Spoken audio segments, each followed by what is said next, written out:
Christophe, merci de ta présence ce soir pour le bilan. On va faire un petit bilan de la fin de saison.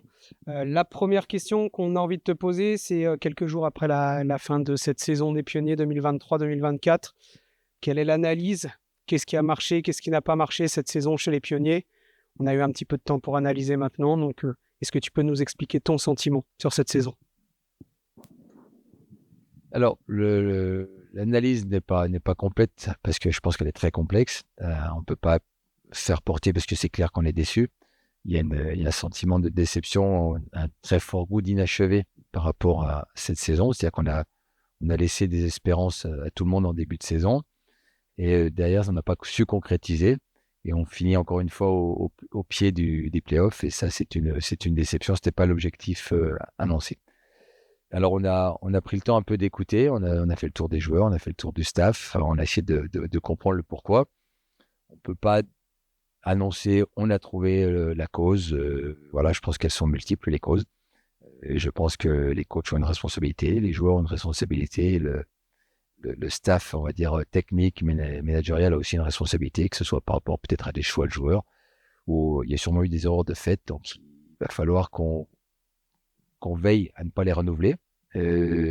Donc, il va falloir qu'on œuvre un peu sur les trois raisons ou les trois causes. Dans notre organisation aussi, on pense qu'il peut y avoir des choses à améliorer pour devenir un peu plus professionnel, sachant toujours pareil qu'on a des moyens limités, qu'il va falloir organiser nos petits moyens, qui sont un petit peu mieux que ce qu'ils étaient quand on a commencé les pionniers, mais il va falloir les organiser peut-être un petit peu différemment. Voilà, donc on progresse. Hélas, dans notre progrès, les autres progressent aussi. C'est-à-dire que les autres équipes renforcent leur budget, se professionnalisent aussi davantage. On a cette année une arrivée assez surprenante, mais qui va s'inscrire dans la durée, c'est Marseille, par exemple, qui n'était pas une équipe attendue à ce niveau-là, qui a une année, on va dire, de réussite aussi. Ça s'est plutôt bien passé pour eux. Mais ils ont derrière, je pense, le potentiel de s'installer dans un milieu de tableau sans problème. Donc, nous aussi, ça nous pose la difficulté. Ça nous fait quelque part reculer d'une place parce qu'il y a un nouvel arrivant. Donc, il va falloir continuer à travailler dur pour essayer de se rapprocher de plus en plus des quatre premiers qui maintenant, c'est vrai qu'avec Bordeaux et Marseille, ça va presque faire 5. C'est grosses écuries, on va dire, qui ont la patinoire, le budget. Et nous, il faut qu'on s'en rapproche. Et avec d'autres qui ne veulent pas s'en laisser compter. Amiens qui est là, qui a aussi un outil, un budget qui nous est supérieur. Cergy qui est toujours très surprenant également cette année, qui a fait une belle année malgré un effectif assez réduit, mais qui ont été très peu touchés par les blessures, contrairement à nous cette année. Donc voilà, la concurrence c'est dur, mais c'est ce qu'en fait l'intérêt. Et on sait aussi qu'en bas, ce qui était soi-disant annoncé comme des petites équipes comme Briançon, se sont bien réorganisés et sont plutôt maintenant compétitifs. Ils ont battu, je crois, à peu près tout le monde aussi chez eux. Et c'est pas facile de jouer contre ces équipes qui maintenant sont en dessous de nous en termes de budget, mais qui s'organisent et ça fait un championnat très ouvert. Voilà. Comptablement, on termine la saison avec 51 points. C'est pas si loin des saisons précédentes. On a eu un départ canon. Tout le monde se rappelle de ce départ. On a eu une baisse de régime ensuite. À froid, est-ce qu'on arrive à l'expliquer, cette baisse de régime? Est-ce que c'est les blessures qui ont un petit peu impacté ça? Est-ce que c'est une forme générale d'une baisse de régime? Est-ce qu'on était légèrement sur régime en début de saison? Alors, euh, très clairement, je pense qu'on était en sur-régime, même de la vie des joueurs. On avait plutôt de la réussite qu'on n'avait pas eu les autres années en début de saison. C'est-à-dire le puck qui rentre sur le poteau, qui rentre à l'intérieur, une déviation qui arrive au bon moment, un power play qui nous sauve dans des situations difficiles. Oui, on était plutôt en réussite. Oui, aussi, j'avais senti dès le début qu'il nous manquait une certaine dimension à notre jeu. Et j'en ai alerté mes collègues de la commission sportive en disant oui, ça marche, mais on a une offensive qui ne fonctionne pas et on n'arrivera pas à maintenir des résultats positifs avec si peu de buts à l'offensive. On était à 2, voilà, on avait un gardien qui faisait le boulot. Mais gagner 2-1, 3-2, c'est un petit peu juste. Le jour où ça se dérègle, où la chance ne sourit plus, on risque d'être en difficulté. Donc, ce point, cette problématique offensive que je ne voulais pas mettre en opposition à la défensive qui marchait plutôt bien, nous manquait. Donc, est-ce que ça venait plus spécifiquement d'un problème de système, d'organisation, un problème de joueurs, de chimie qui ne prenait pas? Certainement, mais on a senti dès le début qu'on n'était pas suffisamment performant en offensive et que le jour où cette petite réussite allait nous quitter, on serait en difficulté. Là-dessus, bien évidemment, des blessures graves. On a pendant très longtemps joué sans 6 joueurs majeurs avec des blessures sérieuses, des fractures. C'est sûr que ça nous handicape. On n'a pas une profondeur de banc qui nous permet de faire face. On a joué une fois contre Grenoble, on avait 6 blessés. Ils en avaient, je crois, aussi 5 ou 6, sauf que ça se voit beaucoup moins. Ils ont continué à pouvoir jouer à 4 lignes. Ils ont fait appel à leurs jeunes joueurs qui sont de qualité. Et du coup, ils passent à travers des situations un peu difficiles. Nous, c'est plus difficile. On a un travail qui a été fait avec l'académie, les U20, qui a plutôt fait le boulot, on va dire, parce qu'on était vraiment en perdition sur cette organisation. Ils ont mis en place une équipe qui a plutôt progressé dans l'année, mais les jeunes n'étaient encore pas capables de rejoindre la Magnus. On n'a pas pu compter sur cet apport de jeunes joueurs dans les moments difficiles. Donc, la profondeur de banc est un vrai enjeu aussi pour l'année prochaine, parce que les blessures, tout le monde a été, sauf peut-être Cergy et Marseille, ont été très peu touchés, mais toutes les autres équipes, Bordeaux en tête, qui est en finale, a eu un début de saison catastrophique. Ils avaient, je crois, 6 ou 7 blessures graves aussi. Donc, comment on gère ça quand on n'a pas l'organisation que Grenoble a mis en place avec des juniors de qualité, une D1, une D2? C'est plus compliqué pour nous, mais il faudra qu'on trouve des palliatifs à ce problème. Au rayon des performances individuelles, on a des joueurs qui ont entamé l'année de très belle manière avant de disparaître un peu des radars. Est-ce que selon toi, c'est aussi un facteur qui a pu handicaper l'équipe au moment où les points comptaient réellement, c'est-à-dire novembre, décembre, janvier, où on a eu des baisses des fois sur certaines individualités qu'on attendait peut-être un tout petit peu au-dessus? Alors, c'est vrai que le début de saison a caché certainement cette réussite et a caché certains problèmes. Alors, des problèmes, comme je l'ai dit, d'organisation offensive qui pouvaient incomber au coach. Certains joueurs, dans notre choix, j'en porte une responsabilité, on a pensé qu'ils seraient plus performants parce que c'est l'une des années où on a le plus monté notre niveau de recrutement. On avait des joueurs d'Alvescan, des gros CV de CHL qui, quelque part, n'ont pas pu concrétiser, certains par rapport à des blessures anciennes, d'autres par une réussite qui les a un petit peu lâchés aussi à un moment, mais peut-être par une méforme qui est arrivée au milieu, donc un manque peut-être de sérieux de préparation. Il faut aussi qu'on se pose la question sur ce point-là. Donc, on a identifié certains problèmes, et c'est vrai que ça nous a manqué sûrement en même temps qu'on a eu les blessures. On a eu cette problématique de blessures. On s'est aperçu qu'un de nos joueurs cadres français aussi avait une mononucléose, et qu'on s'en est aperçu tard dans la saison, donc et qui jouait avec depuis 3 mois.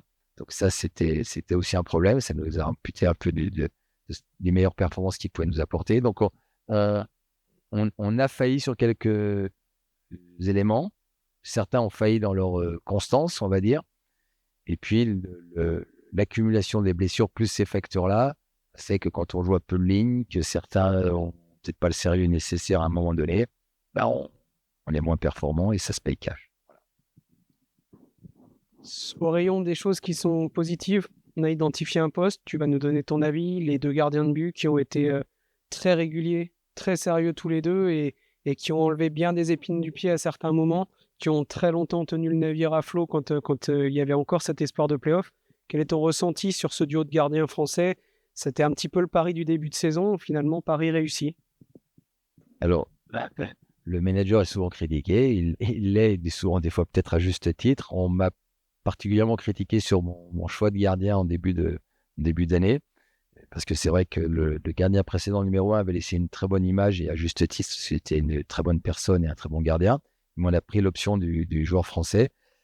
Les deux étant 2 chamoniards aussi, c'était quelque chose qui n'avait jamais été tenté.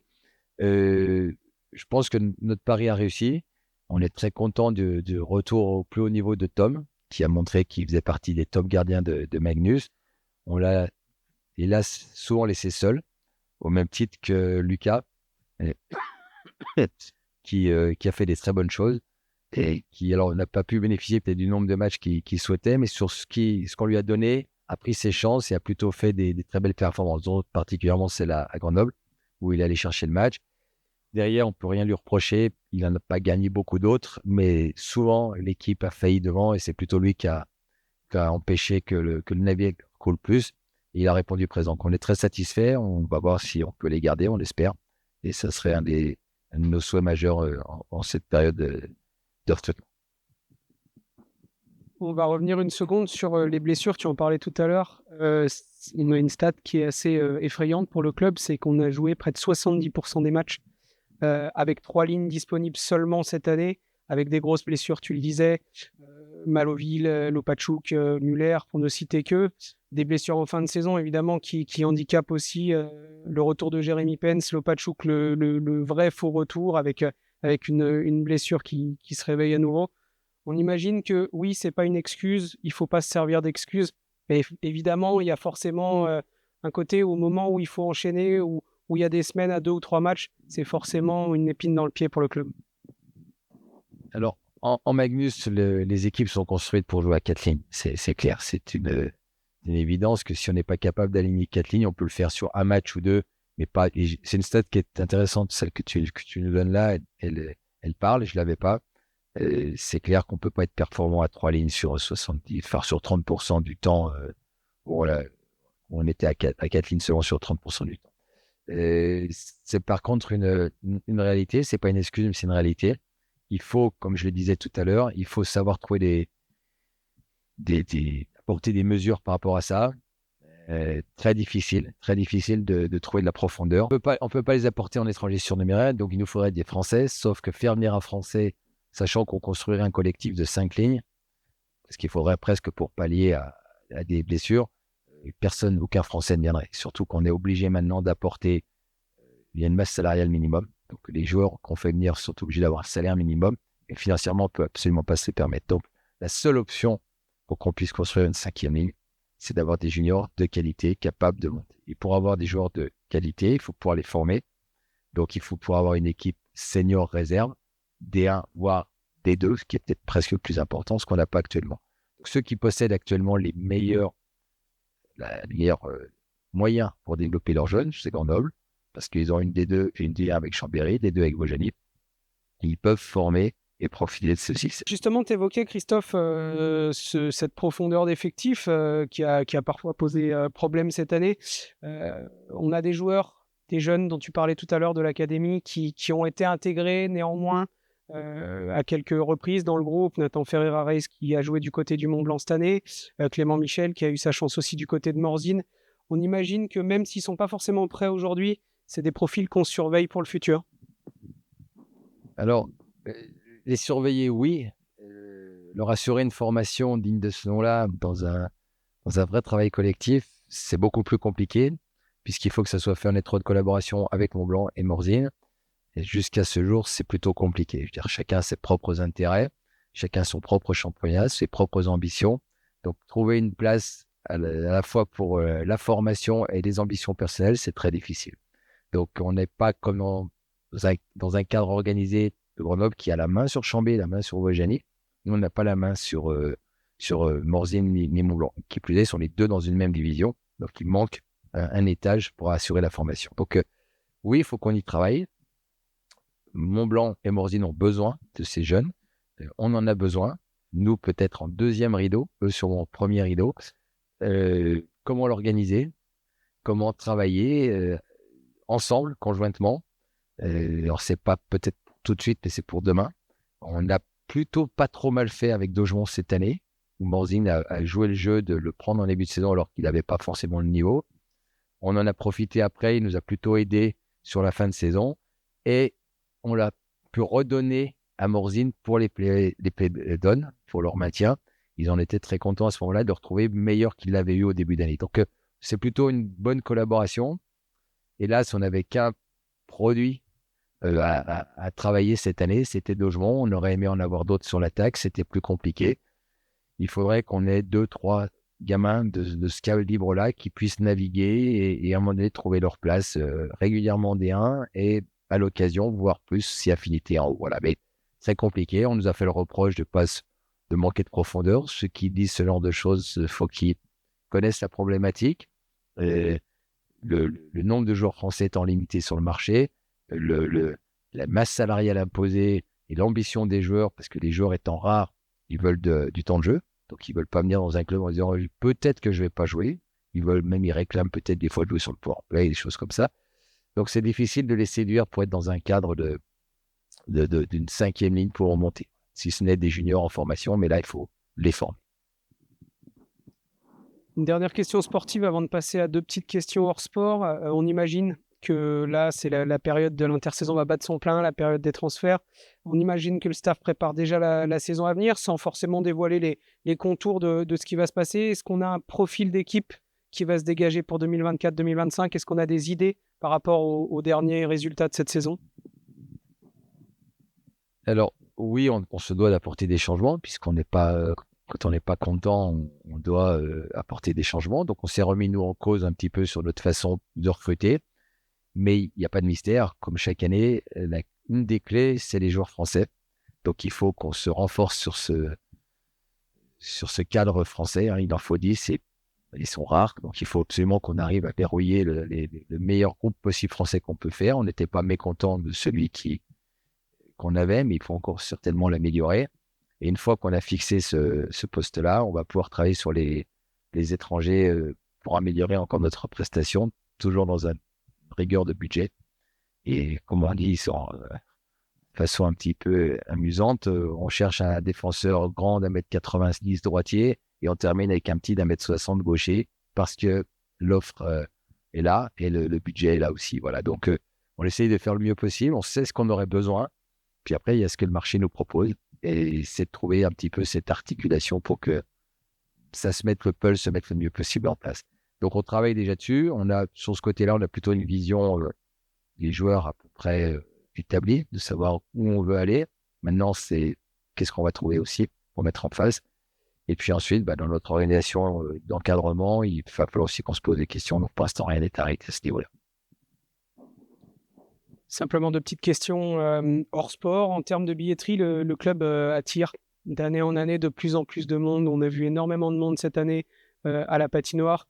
On imagine que c'est une vraie satisfaction, que ce soit dans le domaine sportif pour les joueurs ou que ce soit en termes d'organisation pour le club. Le club travaille bien sur la billetterie et le public le rend bien.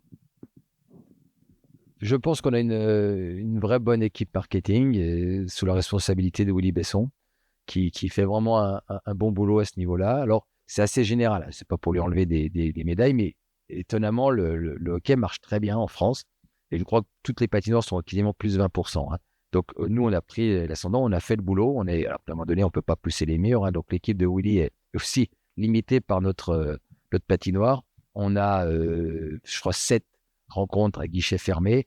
Et certainement qu'on aurait un autre outil, on remplirait mieux. Mais on fait avec ce qu'on a. Et on a fait déjà du très bon boulot avec ça. Ce qui est très intéressant, c'est que l'ensemble des équipes de Magnus ont cet engouement. Même Briançon a très bien rempli cette année. Donc, ça veut dire que le hockey français intéresse et c'est de bonne augure pour la suite. Et je pense que dans notre projet patinoire qu'on porte maintenant depuis 2 ans, et j'espère qu'il va bientôt être plus que validé, sorti de terre, parce qu'on en aura besoin, ça nous permettra de passer un step et on est obligé de ce step-là pour compétitionner avec les autres là. Donc ça, c'est notre enjeu majeur pour la suite, c'est rapidement avoir un outil qui nous permet de monter de niveau et de réceptif déjà d'une part, de financière, parce que ça amènera sûrement des mannes financières supplémentaires qui nous permettra de bâtir l'équipe encore à faire un niveau plus haut de jeu. Une dernière petite question. Cette année, c'était un événement aussi un petit peu particulier puisque le club a récupéré la concession du bar, le bar des légendes. Est-ce que tu as un petit mot à nous dire sur cette première saison avec le bar des pionniers, le bar des légendes? Alors, c'était un des challenges qu'on avait cette année. C'est un outil qui nous permet de faire vivre une expérience complète aux spectateurs. C'est-à-dire qu'on a une maîtrise sur ce qui est organisé par notre équipe marketing, c'est-à-dire au niveau billetterie, au niveau réceptif, au niveau boutique. Notre boutique qu'on gère depuis un petit moment. Maintenant, les gens qui rentrent dans la patinoire, du fait de notre travail, bénéficient d'un circuit complet, une expérience complète en étant à la fois au bar qui est décoré dans cet esprit de sport et le restaurant même qui était ouvert aux équipes. On est vraiment dans l'esprit pionnier. Donc, les gens ont une vraie expérience. Donc, ça, c'était un vrai plus dans notre accueil. Et on souhaite, bien sûr, on n'en a encore pas les résultats, que ce soit une manne financière. On ne sait pas encore dans quelle mesure pour le club. C'est une source de croissance. Quand on est limité, on va dire, par le réceptif et aussi par la billetterie, on est limité à 2000. C'est un plus. Voilà. C'est un plus. Je ne sais pas dans quelle mesure. On espère que ça va nous aider aussi à augmenter notre budget et à pouvoir ainsi peut-être permettre d'avoir des meilleurs recrues, etc. Parce que quelque part, on recrute aussi avec de l'argent. Il faut en avoir pour avoir les bonnes recrues aussi. C'est pas que, mais ça aide aussi. Donc voilà, on essaie de trouver les moyens d'accroître notre budget pour être plus performant. Alors, ça nous a pris énormément d'énergie parce que mener un bar et mener une équipe, c'est différent, mais on a des gens compétents qui sont rentrés dans l'organisation, ils n'avaient pas forcément au début. Et on commence, je pense, à avoir un petit peu notre rythme de croisière et on va, j'espère, pouvoir en bénéficier dès l'année prochaine. On te souhaite de trouver donc les pépites à l'intersaison puisqu'on est en plein dedans. Et puis merci de l'entretien, Christophe.